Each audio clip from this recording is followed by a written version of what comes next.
নমস্কাৰ দৰ্শকসকল, অমূল্যবাণীলৈ আপোনালোক সকলোকে স্বাগতম জনাইছোঁ। আজিৰ ভিডিঅ'টোৰ বিষয় হৈছে 17 আগষ্ট নাগ পঞ্চমীৰ দিনা আপোনালোকে কৰিব পাৰে আৰ্থিক সমস্যা দূৰৰ উপায় আৰু জীৱনৰ পৰা সকলো ধৰণৰ দুখ কষ্ট দূৰ কৰিবৰ বাবে বিশেষ উপায়। মাত্ৰ এই সৰু সৰু কাম কৰিয়েই আপোনালোকে জীৱনৰ পৰা সকলো সমস্যা দূৰ কৰিব পাৰিব। নাগ পঞ্চমীৰ দিনা শিৱলিংগত নাপাহৰিব গাখীৰ মিহলোৱা পানী বা গাখীৰ অৰ্পণ কৰিবলৈ। তাৰ পিছত গংগাজলেৰে অভিষেক কৰিব।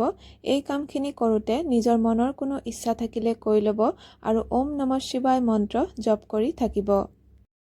দ্বিতীয়তে, যদি পাৰে নীলা অপৰাজিতাৰ ফুল অৰ্পণ কৰিব শিৱলিংগত। তাৰ পিছত পানীৰে অভিষেক কৰিব আৰু শেষত এই অপৰাজিতা ফুল আপুনি লৈ আহিবও পাৰে ঘৰলৈ আৰু আনি টকা পইচা থোৱা ঠাইত থ'ব পাৰে বা কোনো ভাল ঠাইত আপুনি থৈ দিব বা লগতো ৰাখিব পাৰিব।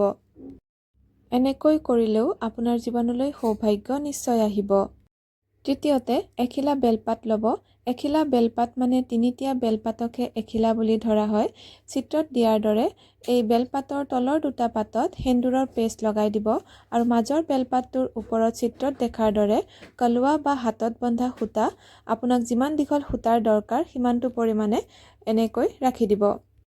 এতিয়া এই বেলপাতখন শিৱলিংগত অৰ্পণ কৰিব, পানীৰে অভিষেক কৰিব, ওম নমঃ শিৱায় মন্ত্ৰ জপ কৰিব, আপোনাৰ যি মনৰ ইচ্ছা আছে সেই কথা প্ৰকাশ কৰি আৰু শেষত এই যি কলৱা আপুনি অৰ্পণ কৰিছিলে সেই কলৱা লৈ আহিব ঘৰলৈ।